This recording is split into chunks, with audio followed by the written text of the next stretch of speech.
Welcome to the Irrigation Insights Podcast, where we talk about the business of irrigation. I'm your host, Jacob. And I'm your co-host, Ben.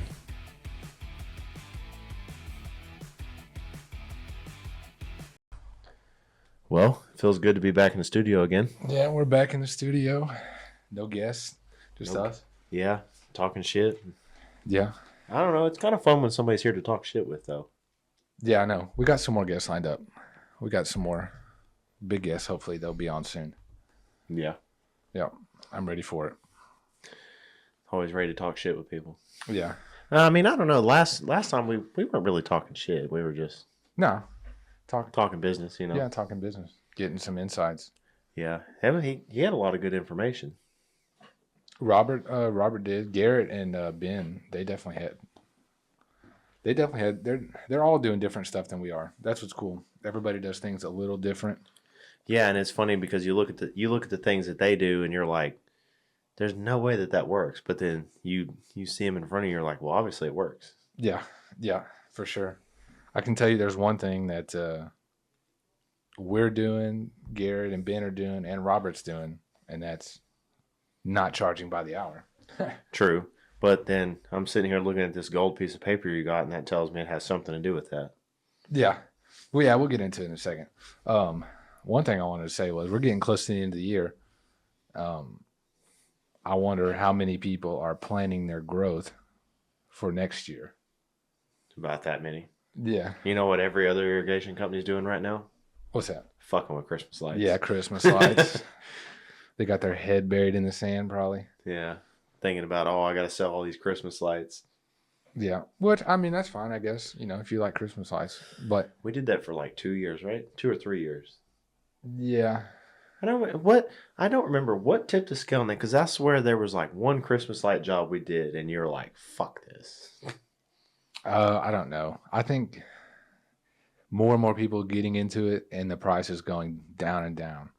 And I just was like, tired of it. Yeah, that industry is like mowing. You get priced out by everybody else.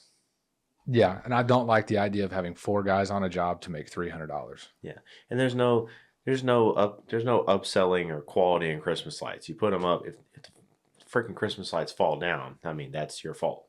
There's no like extra quality, extra warranty. It's Christmas lights.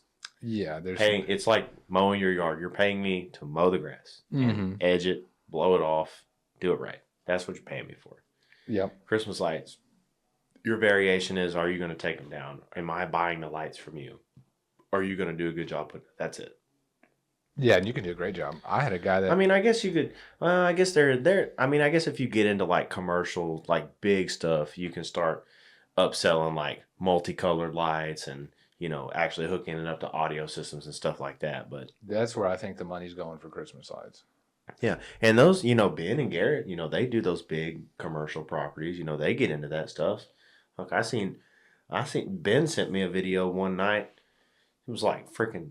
2:00 in the morning, I'm like, why is this guy sending me a video? And I look at it, and he's got like this whole like giant park, like the size of a park you'd see in Dallas, with like just Christmas trees, and they're all like coated with the music and everything's moving around. There's characters and everything, and I'm just like, how long did it take you to do that? And he was telling me about having to like poke these little lights in a board and hang everything up, and I'm just like, that is a lot of work. But there's no telling what he netted on that project or grossed on that project. Yeah, gross, probably. And I think even Ben had a contract with him too, with that guy for a little while. Yeah. Some of those trees are like, he sent me some of those LED trees they're walking inside of. They're like $100,000 trees. And I mean, they could screen a movie on the outside of the tree. There's so many bulbs. And I mean, not to say that that's not a good revenue item. Like it's a good place to make money, but the problem is when your focus gets shifted, you don't ever get to make any progress with what you were making money with. Yeah. At some point, you got to decide, all right, this is my money maker. I need to focus on this. Yeah. Eventually, you're going to get... Now, there's nothing wrong with divisioning it out, but, I mean, to me, it would be better to perfect one side of your business and then, okay, I got it perfected. It's running good. I got guys leading it. Let me go ahead and division. All right, now let's division off Christmas lights. Let me grow let me get Christmas lights going, or let me get the guys in here to do it. Or if you have the capital, you can put people in there that can grow it for you. Yeah, having the capital will allow you to do a lot more. And if you can make the capital off your regular business. Yeah. You got to have something that's actually working, profitable, and scalable before you can really. And I know why people do Christmas lights. They want to make some money in the winter, but I don't know. I just can't get behind the idea of having 2 or 3 guys on a project for $400 or even $600. It just doesn't make sense to me. I don't like it. But, if you like it, whatever, teach their own. But either way, you got to figure out, it's coming to the end of the year. You got to start planning, if you haven't already. How are you going to grow? Growth doesn't happen naturally. I think too many people think it happens naturally. They're just thinking, well, I'm going to start a business. If I do good work, word of mouth will take over, and eventually I'm going to have a big business. But that's not how it works. You have to plan your growth. Growth is intentional. Yeah, everything has to be seeded. Yeah. You got to know, okay, this is how many guys I have this year. This is how many guys I'm hiring next year. I'm going to buy this many vehicles. Everything's planned. We're going to train. We're raising our prices to match. We got a guy in the other room training right now. Join the team. Yep. And we need some more. Yeah, if you're in the DFW area and you know anything about irrigation, give us. Yeah, we're hiring. Yeah, always. We have to be. Yeah. Yeah, you really need to always be hiring. There's always a place for somebody. Mm-hmm. That's one thing you learn in the employment field. Now, whether you have a place for somebody, that becomes the next question. But there's always, even your worst guy is good at something that nobody else is good at. Always. There's always somebody, like we've had guys that they couldn't sell a sprinkler head for $10 if they wanted to. But for some reason, that guy can sell memberships better than anybody else in the industry.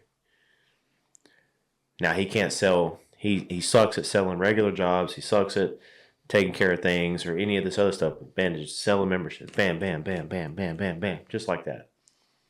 Everybody has value somewhere. It's just a matter of, can you use the value to your own gain? Yeah. And can you afford to put that person doing just that? Yeah. Yeah, it's about putting the right people in the right place. Yeah, in the right place. If you got a guy that's natively good at selling commercial work, why in the world would you send anybody else to do the commercial work? Mm-hmm. Yep. He needs to be your main commercial guy. Yeah, I think my biggest message right now is focus on what's your plan for next year. What do you want to be next year? Where are you at now, and where do you want to be next year? And just reverse engineer. If you have 2 guys and you want to get to 4, that's easy. You just need 2 more guys.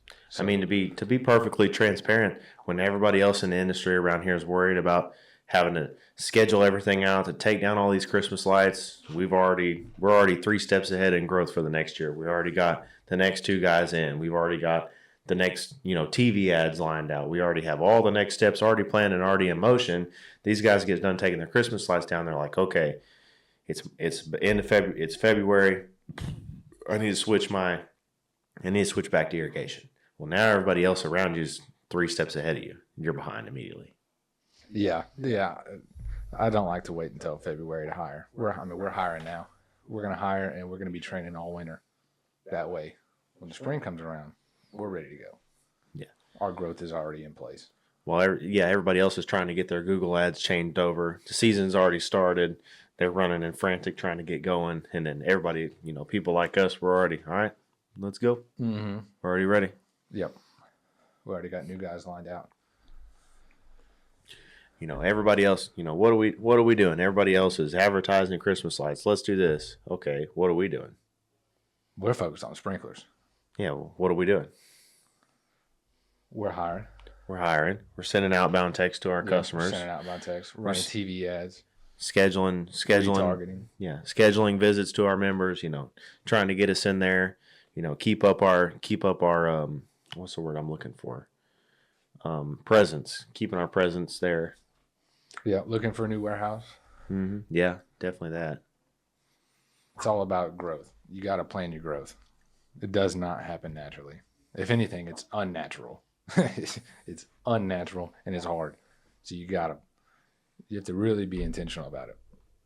Because word of mouth won't get you there. It might get you 1 or 2 guys, but it's not going to get you 10 guys. You just won't do it. I tell you what, there's a word of mouth. Word of mouth is, I actually got a good example of this. I was, and I set out all the training videos on the playlist for the guy to watch, and I was sitting there watching them with him, and there was a part in there that I didn't remember, and I thought, as soon as I read it, it's kind of like this word of mouth thing. I heard it, I was like, oh, that's cool. So in front of us here, that's I believe that's a Febco, isn't it? Isn't that a Febco backflow in front of us? Yep. So the guy was telling, there was a video on explaining, double check preventers and all that stuff, atmospherics and all that stuff. Well, the guy was saying, hey, I don't know if y'all know this, but Zern actually has the strongest cardboard box that all the backflows come in. Zern has the strongest box, and he's like, you can throw this thing around your truck and your van, and the box won't fall apart. The Febco box, it's paper thin. It falls apart like nothing. And that's something that they do to help set themselves out from the competition. But they don't advertise that. Who advertises that they have a thicker box? I didn't know that. The only thing I care about is when we go and buy them, whatever the price is, or whatever's on special, or whatever they have. Now, if I know this thing gonna be riding around in the back of a truck for a little while or getting thrown around, obviously we're might want the one with a stronger box, so the guys don't break the freaking test nipples off of them throwing them around. Yeah, I didn't know that either. That's interesting. Yeah, but that's how good word of mouth is most of the time. Yeah, it's if I say something positive to one person, that one person's going to remember it. Now, if I tell you, because I just told you that the Zern box is stronger, you might tell one of the other guys if they ask you about backflows. But if it matters to you, I tell you that the Febco boxes are weak and they fall apart. You might tell all the guys one day, hey, be careful with the Febco boxes. They're paper thin. I don't want you to drop them off the vans or the trucks and accidentally break the backflows. Yeah. You'll tell 10 guys that. Yeah. Negative energy spreads way faster than positive energy. And it's not saying that word of mouth is a bad thing, but if that's all you're relying on, you're not going anywhere. Not very fast. No, it just won't. It won't take you very far. And not very Fun fast. Fact of the day on the backflows. Yeah, I didn't know that. No, it just won't. It just can't get you very far, very fast. And why do you want to rely on external forces for growth when you can take control of it yourself? Yeah, it's your business. Take control of it. Yeah, you can control it. You can control how fast you grow, when you grow, all of it. Yeah, when you fail. Yeah, you can control that too. You can definitely control that. Let's put that out in the world right now. Yeah. So failed this morning. Cleaned up a mess this morning right off the bat. Yeah, a little mishap. But at least you were in control of the car when it crashed. Yeah. That's true. The Tesla didn't drive you into a tree. No. Is somebody knocking on our door? I don't know. I think they are. I think that's your dog. We're in the process of getting a studio. Yeah, I think somebody's knocking. Okay, hold on. Make something similar ourselves. It's on Excel. That way we can give it out. But it's an hourly rate calculator. It starts off, you put in the number of work days a week, 5. Number of weeks in a year, 52. Number of holidays, 8. Then you're going to put in, this is where you start putting in all your information. And when you get to the end, it will tell you this is what you should be charging per hour to make your desired profit. And this is how you build your own flat rate price book. So you don't have to feel guilty about what you're charging. You can charge what you need to, and it can be flat rate. You'll build options in your price book around this. So like we have multiple different pipe leaks. If a pipe leak's a 1 hour pipe leak, a 2 hour pipe leak, 8-hour pipe leak. Yeah, all this different. We have 12-day pipe leak. Yeah, 12-day pipe. All these different things, and then you charge based off you charge flat rate based off of your hourly rate that you come up with. And we'll go through ours. Do you have anything to add to that before we get into this? I'm trying to think.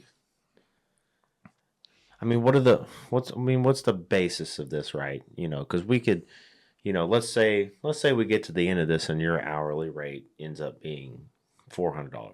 What are we trying to tell them by this? Because if we're listening to this on Apple Podcasts, you can't show what you're putting in here. No, I can't show. I'm just gonna have to go.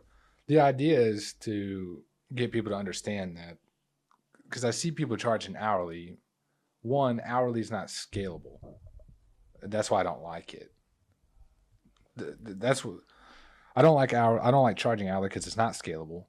You can, if you're an owner operator and you're by yourself, you can charge it hourly, but when you hire people, you can't. You're really gonna send your technicians out to jobs and tell them to charge hourly? It doesn't work. It also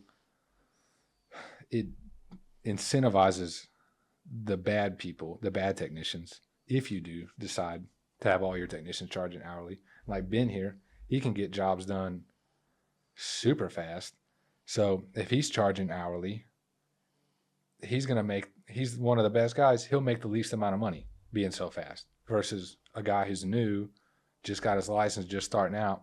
He's going to be charging your customers more, and he's not that good. So why is Ben charging less for repairs, the same repair, than the guy who's not that great?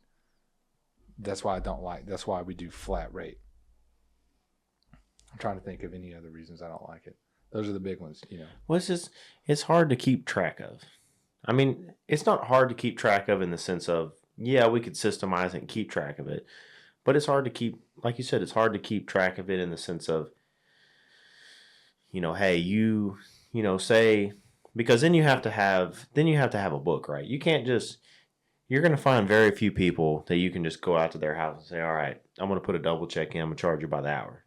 What happens if I have to make like 3 parts runs, or if I have to, dig a lot more, what if it takes me 4 hours? Well, they just keep charging by the hour. I know, but again, if you have an hourly rate, so auto mechanics are like this too.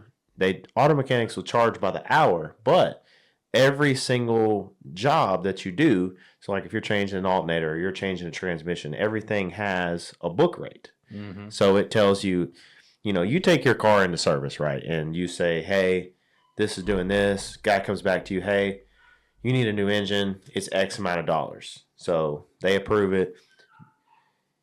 It may only take that mechanic 3 hours to throw that car on a lift, take the body off, change the engine, put the body back on. And 3 hours is pretty ridiculous, right? But it may only take him 3 hours, but the book calls for 12. So that's the only way that you can incentivize it, is to have book hours for everything. So now you have a whole nother sheet of things that you got to have. You got to have book rates. That's what we're building here. Yeah. You got to be able, well, no, you need a baseline. You got to have a baseline. So that's the only way that you'd be able to keep track of it. So when you send your new guy out, it's going to take him longer. You tell him, hey, you're going to do a backflow, you're charging by the hour. But a backflow only will pay an hour and a half. That's it. Yeah, yeah. So essentially it becomes a flat rate in the end, is essentially what it becomes. Otherwise, you're just standing in somebody's yard charging by the hour. You could be standing out there talking on the phone because, you caught your wife cheating on you or something. You're sitting out there with the clock running. Yeah. The customer's watching over you. Yeah. And 100, every time I see somebody charging by the hour, it's always less than $180. And always. That's fine if you don't want to grow, but if you're by yourself. Yeah, if you're by yourself, that's fine. If you want to grow, that's not enough. And we're going to show that. But here, if you figure out, once you realize that's not enough and you figure out what your actual hourly rate needs to be, it's hard to tell a customer we charge $400 an hour. They're not going to like that. No. So you have to. They're going to tell you to leave. Yeah. I mean, and, rightfully so. So you put it into a flat rate. That way, no matter how much time it takes, it's just $400. It's $400 if I do it in 30 minutes or 2 hours. It's $400 because now we're setting a book rate like a mechanic does. We know this 1 hour pipe leak, or if it's $400 an hour, this 1 hour pipe leak is $400. That's what we charge. Yeah. So there's no point in even dipping into the hour because you're already fixing it anyway. Why not just fix it from the beginning and skip the extra step? Yeah, and if you have a technician that does it in 30 minutes, like Ben over here, it's still $400. If we send another guy who's not as fast and it takes him 2 hours, it's still $400. And it's your job to train that technician to get it done faster. Well, and that'll incentivize him to get it done faster because he's still going to make $400 no matter what. Yeah. Yeah, he's not getting paid, and he's not getting paid anymore. And, we'll do another episode on this, but we're not paying technicians hourly either. So we're not going to pay him. We're not going to pay the technician anymore to sit on that job for 4 hours doing this one pipe leak. He's getting paid a set amount of money to do that pipe leak. So it's in his best interest to get in and get out and make sure the customer's happy. And, just like a mechanic. Another thing too, you're going to find, like you said, you're going to find very few people that you're going to walk up to and say, I charge, $3, $4, $3.50, $2 something $100 an hour. And that you don't have, and you also don't have no room to bend. So, and the flat rate also gives you the opportunity that once you have everything looked at, you know what needs to be done. It gives you the opportunity to go to the customer and say, hey, this is what you've got. This is everything that you need done. These are all the things that I think you should have done. This is something this is a couple things that you should do to make it, the best you can do, to invest in it, to make it work better for you. It gives you the opportunity to do that. And, and it does come with cost because, that good guy is, if he bids something and it takes him a lot longer than it should, there's some risk. There's some risk, and it does suck because there's only one or two guys that I know that have ever had success with after selling a job to a customer, having to go back to the customer and say, hey, this is how it was supposed to go. This is how it's going. It's taking longer. It's requiring more materials. I need to go up on my price. Right in the middle of the project. That sucks. That does suck. It's hard to do. A proper diagnosis is critical when you're doing this. Yeah, you got to be thorough in it. Yeah. But everybody buys off flat rate. It helps. Flat rate helps you present options. Everybody's buying off flat rate anyways. Nobody's going to the store, nobody's buying anything hourly. None of the no big companies charging hourly. Everyone's doing flat rate. This is just hourly is a thing of the past. It is totally a thing of the past. You have to. People are still stuck on it. Maybe it's because they don't know how to charge flat rate, and this is what I'm hoping to teach because the flat rate is based on your hourly rate. So, for example, if your hourly rate is $400, you don't have to always sell a minimum of 1 hour. You could sell a half hour and say this is $200. You could. It's a lot easier. It's a lot easier for somebody to flat rate. If you're an owner operator and you've been doing this a while, and you go to start hiring people, and you make the decision, okay, I need to start flat rating this stuff. Well, you can start off really easy. Okay, let's say you want to do just a valve change, right? You sit there and think in your head, well, and you have these charts like this, okay, my revenue an hour needs to be $400, right? And you look at that valve and you're like, well, it'd probably only take me about 30 minutes to change that valve. I'll start it at 250 or 300 because the new guys are going to be slower than me. Or maybe I'll start at 400 because maybe I think it'll take them an hour because they're new. You can get a baseline established somewhere, and then you can kind of fly with it for a little bit, see how it rolls, and then if it's not making you enough, you can start increasing those prices as they need to come up. Yeah. Or dropping the prices as they need to go down. If you're getting too many no's, you can't turn over the objections, the conversion rate starts dropping down really far, you can adjust those prices down to where they need to be if they're too high. Yeah. But I would challenge that there's very few people out there that are too high. Oh, yeah. Most people are not too high. No, if you're getting no's, it's not because of your prices. It's because of your process. But you don't have to feel bad about whatever you're charging. I mean, this is it's an honest calculator for what you should charge. If you put in all of your expenses, totaled out, put in a little bit of profit for you, and it gives you a total of what you should charge, there's no reason you should feel bad about it. You're in business to make a profit. This is not a non-profit organization. We're not here to do it for free. Once you run the math, there's no reason to feel bad. This is what we charge. And, that's it. Now, if you want to give, a widow or some old lady or something a deal, that's fine. But overall, this is what we're charging. Well, I guess let's get into it here. So I'm going to try to it's hard to make this. This thing is locked since I bought it from these guys, but I'm going to try to make this for everybody to see on the website or so they can use it. But we start with putting in, and if it takes a while, just use our numbers. I promise you, if you just use our numbers, it'll take you farther than if you're not using anything. We got our number of work days a week, 5, 52 work weeks in a year. Federal holidays, 8.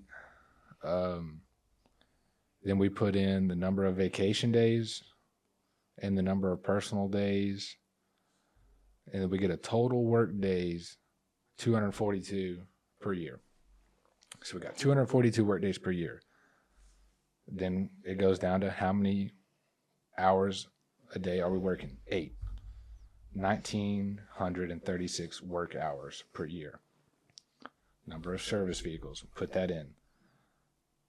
Then it gives us an available billable hours, 17,424. Now here's where, this is a cool feature I like about this calculator. We have our available billable hours based off of 8 hours a day, taking out the vacation days. However, we're not going to work 100% of each day. So we put in, we're working 60%. So what is that percentage off of the 8 hours? Yeah, we're only working 60% of each day because you got drive time, you have lunch, Yeah, most of our guys don't work till 5 anyway. Yeah, they might get off a little early. I would favor to guess that most of the guys, when they're hitting their numbers, doing what they're supposed to be doing, when you're calculating drive time, in the middle of summertime when all the routes are good, you're going to lose maybe an hour of drive time between all the appointments. You'll lose an hour driving to work. And I guess we have to count the drive home. So that's going to cut out probably 30 minutes. So that's 2.5 hours out of the 8-hour workday already gone right there, just in driving. If you want to take the hour out. And that's not even, we hadn't even got into lunch yet. Now, a lot of our guys don't take lunch, but, that's 3 hours gone if we add a 30-minute lunch in there. Yeah. So we're working 60% of an 8-hour day. And that gives us our actual billable hours, about 10,000 a year. So that's what we figure. That's what we're going to figure our pricing off of. So then we start putting in our expenses. So we put, starting right off the top, owner pay, 100,000 a year. If you're not, I don't pay myself this just because I don't need it, but one day I will. If you're not paying yourself, if you can't pay yourself 100,000 a year, you should be able to. I mean, why are you in business? if you're only making 40, if you can only pay yourself 40, 50,000 a year, you might as well just come work for me. Truly. Because, I mean, what are you doing? There's too much stress running a business. You're supposed to be giving people insights, not self-promoting. Well, I'm just saying. Like, truly. I mean, you can work a number of jobs making more than 50,000 a year, especially with all the knowledge that you have. So don't take on all the stress of managing customers, managing invoices, I have 3 tax returns I got to deal with. You know how many letters I get from the IRS? I just got one the other day or yesterday. Don't deal with all the stress of this to make 50,000 a year. So right off the bat, $100,000 in owner pay. You can put whatever you want in there. If you want to make 150,000, put that in there. Then we go into what we pay our technicians, $40 an hour. You want to put, you don't have to, you want to put the top line of what they're going to max out at. I was going to say, it's not off topic it's off topic for the podcast, but it's not off topic from the paper. How in the hell did you calculate $40 an hour? Yeah, top line. What I figured they would earn. Yeah, but where did you get that number? Did you divide it? Did you divide the 8 hours over the 52 weeks and then take the average salary? Like, how'd you do that? Where'd you come up with that number at? Man, I don't know. Actually, or did you just make that up and put it in there? I did. I redid this. So I redid this sheet a couple of days ago. But when I first did this sheet, it was a few years ago, and I put 40. I don't remember where I got that 40. I'm not saying that sounds about right. I know. I'm just wondering where you got that number from. No, I figured it up a few years ago. Because you're trying to give these people insights. They need to know if they're not paying their guys hourly, if they're paying their guys a salary, if they're paying like we are, like a commission rate or a salary or something like that, they need to know how to calculate that. Yeah, well, we could do it. I think I did like what $40 an hour was on a yearly basis, which our guys some of them might be a little higher than that. But I think it was like an average. I think our guys averaging out right now about 70. Yeah, I'm sure some of them do. Especially in the summer months. But because that's $40 an hour. I mean, our guys will make 70 to 90,000 a year. So, but not everybody. So you want to figure out kind of what their average hourly rate is. Put that in there. That's the one I didn't redo. I just redid this a couple of days ago. I didn't check that one. I just left that one the same. Yeah, we need to. On the next episode, in the beginning, we need to redo that, come up with that actual hourly rate, and then re-showcase it one more time. Yeah, because that's going to affect the end number. 100,000 a year is more than $40 an hour. So any of our guys that are pushing that 100,000 a year mark are making more than that. Yeah, interesting. So, but then. All right, so once you got your technicians, then you go down to your helpers. What are you paying them? We don't have helpers. Go to the next one, advertising and marketing, $250,000 a year. That's what we spend. And now, see, it has an hourly rate here. I see it's taking your expenses and adding it hourly. Yeah, across this 10,000 billable hours. Yeah, because it's pretty much showing you that's how many hours in the year you can bill. Yeah, across everybody and everything. Yeah, because you're putting in how many vehicles you have to bill across these 10,000 hours. So we got $250,000 a year on marketing. You're going to put in any bank and merchant fees you have. I mean, I'm trying to think. Because I know we have a ton in credit card processing fees. I don't have a lot in bank fees. A little bit, some interest, but a ton. I mean, like $4,000 a month in credit card in that 3.5% that the credit card companies charge us. Yeah, or like 2.9. Probably more than that, really. I think that was just the last month. Debt service. What's debt service? Is that collection agencies that we send stuff off to, or is that something else? I'm not really sure what debt service is. You put the number in there. I know I put the number in there. I just put a little bit of money in there. That might be interest. Auto insurance, business insurance, health insurance. Put all of your expenses in there for that. Break it, and it'll break it down. Internet, refunds. How many refunds did you give out? Memberships for any, like your BNI groups, anything like that. So, I mean, I put 25,000 for refunds. I don't have a lot of memberships. I mean, let's see, our auto insurance is about 35,000 a year. Health insurance about 40,000 a year.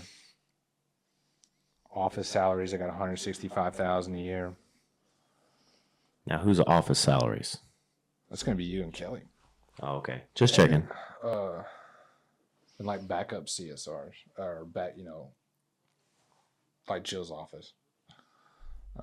You could add that, or you could put that in like softwares.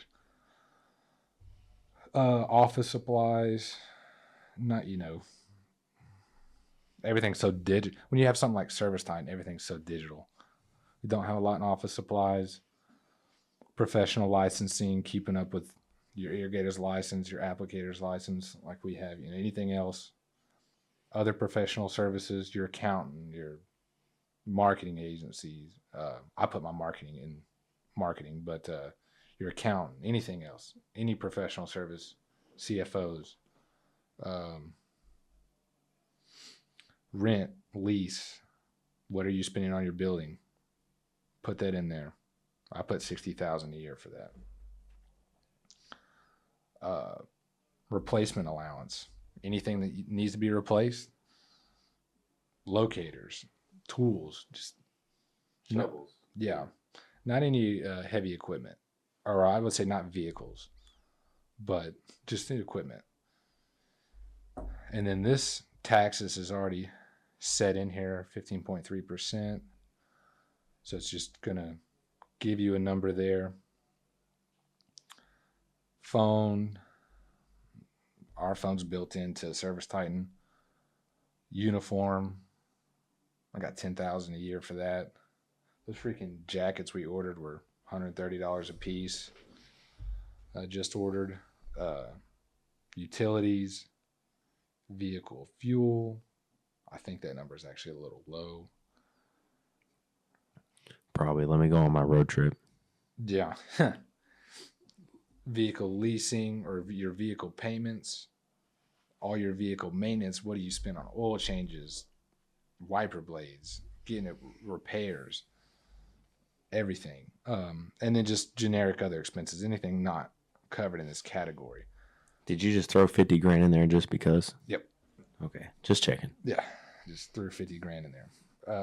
I wish I had 50 grand to just throw in there. Well, that doesn't mean, it's just kind of a catch-all. But it only accounts for $4.78 an hour. I'm just trying to remind everybody you're not on a script. Yeah, I'm not. But yeah, the extra 50 grand counts for $4.78 an hour. So not that big of a deal. So what does it cost an hour to run this business? Well, we'll get to that. Hold on. So you're already there. Not yet, because this is how this sheet works. You put in all your expenses. And sorry if anybody can hear that yappy dog. Then you're going to go down here. This is where it gets important, because this is what people forget. You're going to put in your expenses.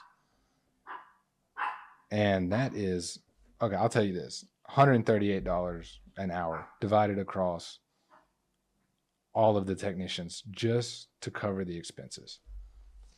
So all of you out there saying, hey, I charge $100-something an hour.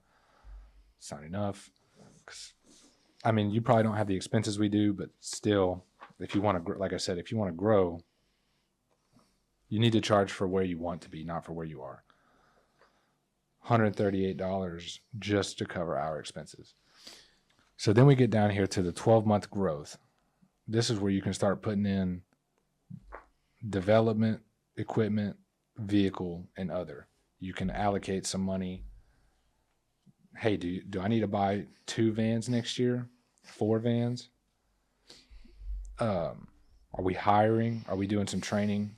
Are we, what are we doing? What's our growth plan next year? We got to put a down payment on a building. If you're planning on I got $250,000 in advertising.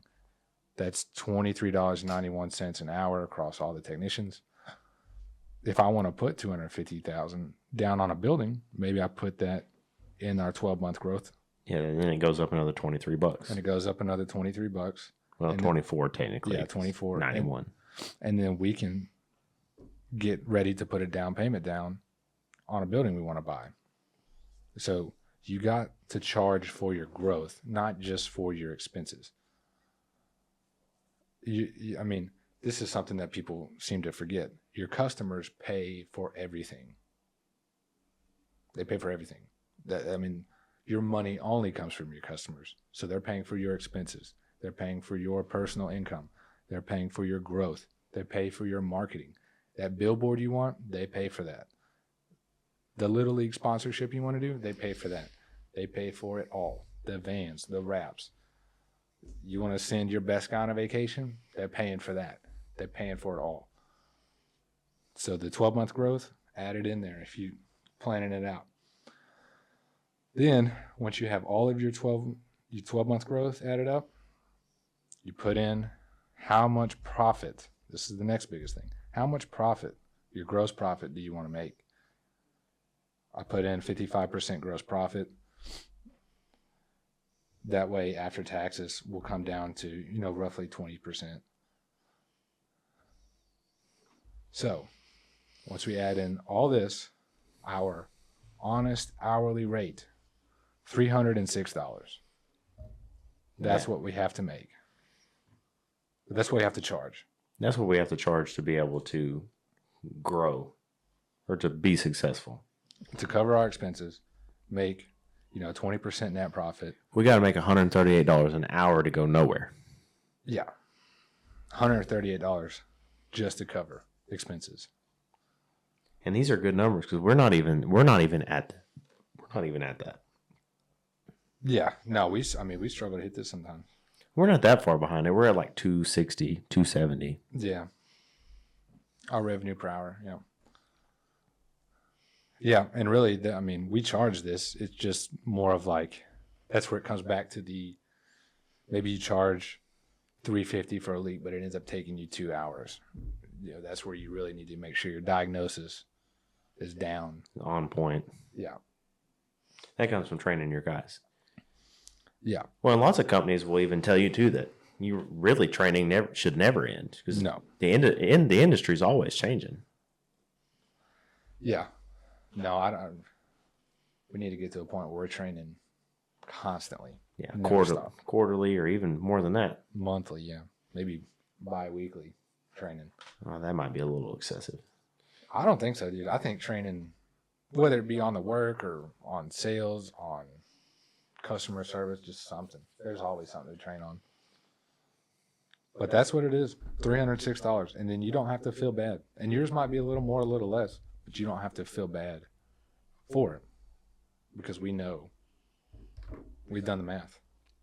And I think some of this stuff is a little underestimated. I think our fuel is a little underestimated. I know we're spending more than that in fuel. And we got, like the other expenses, tolls aren't on here, things like that. So that's where the other expenses come in. But that's critical.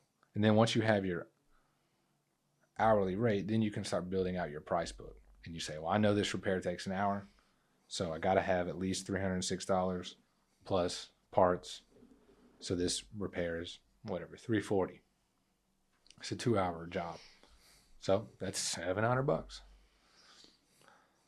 I think the most important thing when you're charging is not the price, it's the value.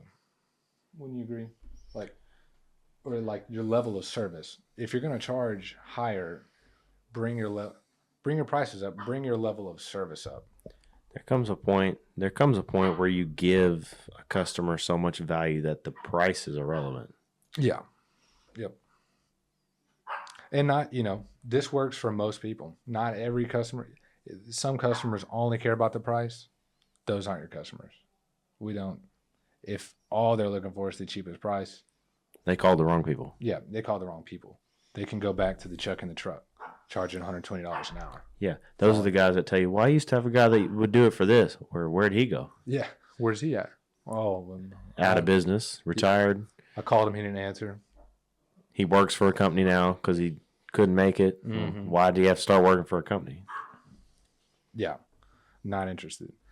But yeah, I mean, we just read that thing off the other day that, I mean, the customers are more concerned about reputation, quality of work, all that stuff. I mean, price isn't even top 5. No. Not in what they're looking for. No. Now, that might be the first objection. Yeah. Well, that's the easiest thing to grab to. Thing. I mean, that's too expensive. It's just easy to say. They don't want to say. And it may not always be that they might always say that because they don't see the value. They haven't seen the value in it yet, which could only be coming from your process. Yeah. Yeah. I mean, there's a couple of things that they might not see the value, which is your fault. If you're going to charge them $200 for a sprinkler head and then throw the sprinkler head at their forehead, of course they're not paying that. Yeah. They don't trust you. That's your fault. I was going to say, God damn it. Most of, that's on you to show the value, make sure they can trust you. Man, I was on to something good. I lost it. Well, on a side note, our $100,000 sponsorship from Hunter didn't go through. In case anybody wanted to know. No, it didn't. We're going for Rainbow now. Bail money? Do what? Bail money? Yeah, no, that's all right. But we should just start doing ad reads for them. We'll just do free ad reads.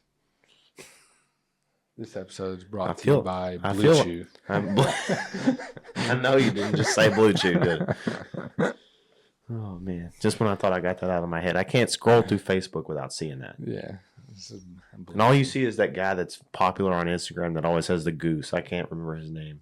The goose? I don't know. I think it's like Two-Turnt Timmy or something. He'll be like hitting some girl with a golf ball or some shit. I don't know what he does, but he's always the one advertising. I'm like, what the fuck? Dang, that's funny. Yeah, we'll get Blue Chew on here. This episode is brought to you by BetterHelp. For all the guys struggling with this. I thought we were talking about irrigation stuff. You want to start advertising condoms and shit too while we're at it? Yeah. IUDs half price. Yeah. My Magnum. No, seriously. Thank God. I mean, that's really it. There's really nothing to it. It just is what it is. Don't feel bad. I want to get this. I really want to get this for everybody. I just got to figure out how to do it. But, until I can get it. It's called copyright infringement. I'm going to figure out a way to make this. It's just on Excel. It's locked and I can't get it. But until I can, use our hourly rate. Use that. It's 306. There's no way anybody's spending any more than we are. So the numbers only would be benefit people. Yeah. There's very few companies around here that aren't on the same level as us. If they're not on the same level as us, they don't need. If they're on the same level as us, they don't need this. And if they're not, there's no way that they're spending $250,000 in just marketing. No, they're not. It's only going to help you. I mean, it's going to put more money in your pocket. I mean, if your goal with more money is, I want a 40-foot boat, well, your priorities are wrong. Go ahead and put that in there as a $250,000 a year expense. That's the other expense. Yeah, it's my 12-month growth plan. Buy a fucking boat. Is my fishing boat? No, your priorities are wrong if that's all you want. If all you want is boats and big trucks, well, I don't have anything for you. This is not what we're trying to do here. I'm trying to grow a business. But if you are trying to grow a business, this is what's going to help you. I mean, there are people that want to grow their business for those things, though. Yeah, well. Not all of us sit in a room and pretend to play guitar. You can have all that stuff one day, man, but, it takes a long time. See, there you go. Why don't you say that? You're making it sound like all we're doing is building a business and dying. That's what I'm doing, man. I mean, yeah, that might be what you're doing, but that, I mean, let's I think let's be real for a minute here. I think people do it too early. What you need to be saying is you should be doing this, struggling for a little while to get towards your goals. Yeah. Everybody has personal goals that they're trying to achieve. And the only way they achieve personal goals is to achieve this one. Yeah, you definitely got to achieve this one. Because eventually you'll get to a point where you can afford those things. But if your business is struggling, you shouldn't be doing that. No. Or not growing. If it's not growing or struggling, then you need to be doing something with it. The money needs to be going back into the business to help it succeed. Yeah, here's kind of the way. Yeah, and even if you do this and you start putting some money, keep growing the business until getting a boat or whatever you want is just whatever. Like, yeah.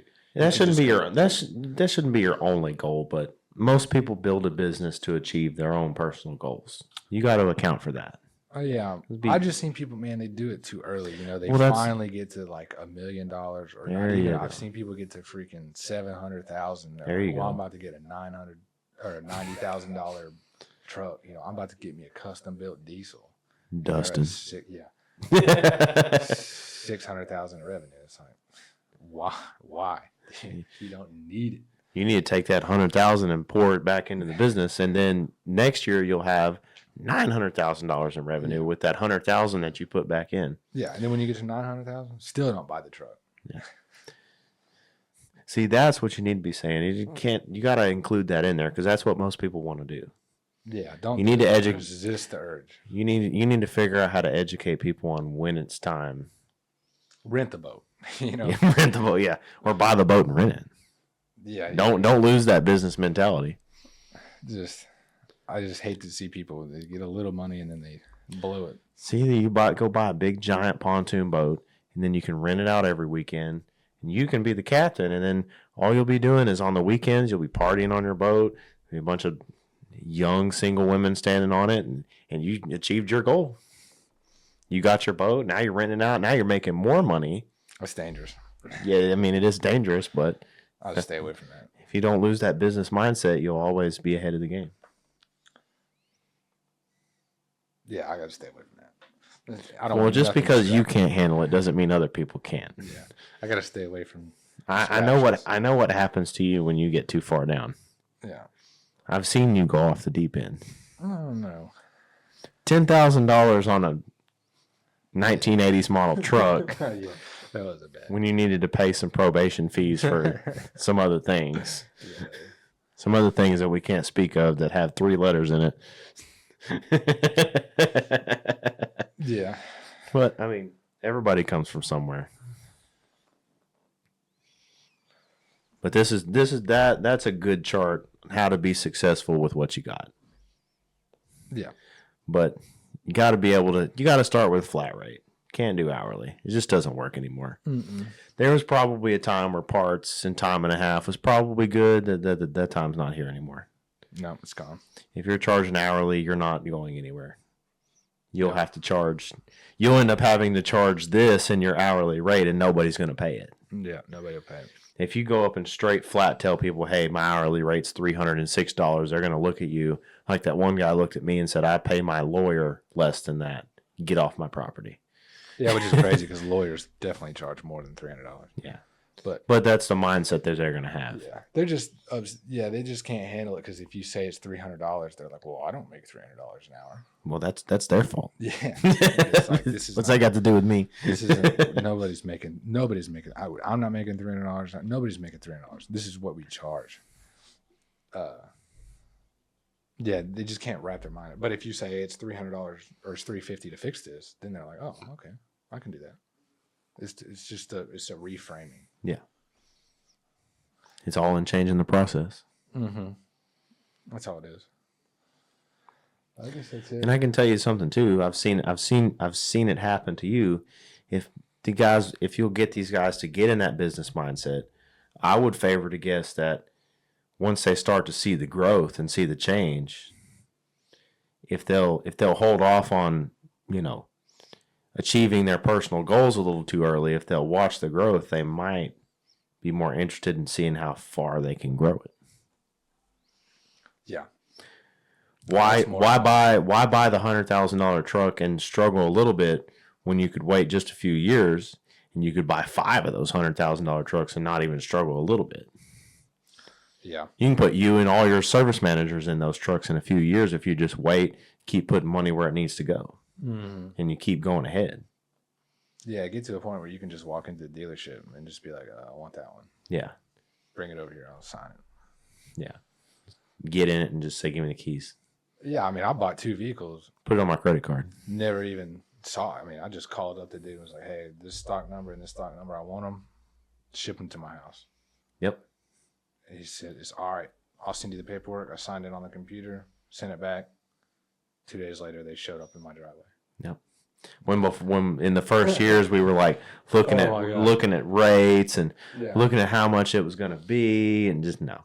Yeah. I want this one. First time I had to do down payments. They wanted me to have a certain level of insurance before I left the dealership. That time I didn't have to have insurance, no down payment, no nothing. I just want these 2. Yep. They were here. Yep. I didn't even have to pay for delivery. Nothing. They just delivered them for free. Yep. It's like, sweet, thanks. See you later. That's what you want to get towards. Yeah. It makes life a lot easier. And you cut in too early, you struggle too soon. Mm-hmm. When really, if you just waited a little longer, you wouldn't have to struggle at all. Yeah. Yeah. You struggle in different areas. This is good stuff. Yeah, it is. I wish we could actually show you the chart, but I know. I feel like we could probably tell them where you got this chart. Isn't it a service you pay for? Yeah. Yeah, it was a course. Oh, it's a course. Well, you could tell them to take that course. You just can't show them that. Yeah, maybe so. It was a course put on by the $1 Million Plumber. Yeah, we can't. You want to look that up? Yeah, we can't show them the chart, but we can tell them to go take that course. Yeah. There's nothing wrong with people getting more information. The more information you have, the better. The more ways that people look at things, the better off you're going to be. Yeah. Yeah, if you want to look up the $1 Million Plumber, he has a course. It's a good course. The only thing that kind of stinks about his course is you can't go through it at your own pace. It's one section per month, and you have to. I don't remember what month you get this. Maybe like 3 or 4. So you're gonna have to wait. You gotta be patient. Yeah, you got to be patient. You got to get through the course to get all the information. So if you want to finish it, it will take 12 months. That's kind of how they get a full year's money out of you. Mm-hmm. And they want you to take the class, and then you have a full month to implement what you learned in that first class. And then the next month, take the next class. You have a full month to implement it. Another thing too, we can close on since we probably need to get back to our training. This increasing hourly revenue for these companies could very easily be done, and just if you don't want to necessarily change your process, like if you're just absolutely stuck, but you're like, man, I really wish I could do a little bit more to help myself out. You don't want to go to fixed rate. You don't want to do all these things. You don't want to go the extra mile, but you're just like, man, I don't want to grow a Fortune 500 company, but I want to, just help a little bit. If I was going to do anything, if I wasn't considering raising my prices or changing my process, I think the next easiest thing you could do is to offer a membership. That's a good, easy way to bring in reoccurring revenue to help out with some of these. Maybe not so. You're never going to have enough memberships to cover like hard expenses, like when your vehicles break down or, you have to, rebuy things, but it'll cover some of your reoccurring expenses, like maybe some of your ad spend, maybe your, whatever service you're using to run your invoices, it'll help offset some of your reoccurring costs. Yeah. And you don't necessarily have to change your whole business profile. You can just add one thing to it, offer some type of membership with some type of value. And if you can grow that, it'll bring your hourly expense rate down. So that way, if you start bringing your hourly expense rate down, you might be able to make a little more profit.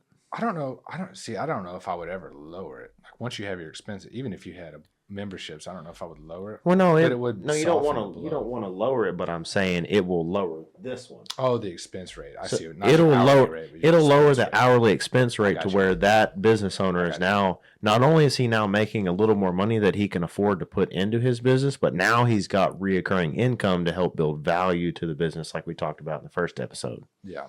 No, that does make sense. Yeah. And I think that's a good point. I mean, if you aren't trying to build a huge business, you just want to rock solo, that's fine. There's a lot of stuff in here you can take, and it would help you out a lot. I do think, though, if I was going to rock solo, I would still charge. You don't have to charge $300 an hour. I would still charge flat rate, though. It's just easier. It's easier to sell. It's easier to offer options on. It's easier. And you can increase your prices easier that way. So if you're at 120 or 140, whatever, $80 an hour by yourself, switch to flat rate and keep that. You could keep that same hourly rate, or you could increase it by 20, $40. But now instead of saying we're $80 an hour, you're just saying, you know, it's $160 to do this 2-hour job or 1-hour job. And if you want to increase it by $20, you just increase it. And the next time you pitch it, it's instead of 160, it's 180. And nobody's going to care. Nobody will care. The same people that said yes will say yes. Same people that said no will say no. It's just easier. And you don't, I would do that. If I was going to rock solo and just, that's all I wanted to do is just keep enough work for me, I would still do flat rate. With a lower hourly rate because your overhead's smaller. Well, I think that about covers all we can do today. Yep. That's it. Let's get back to training. Y'all have a good one. Yep.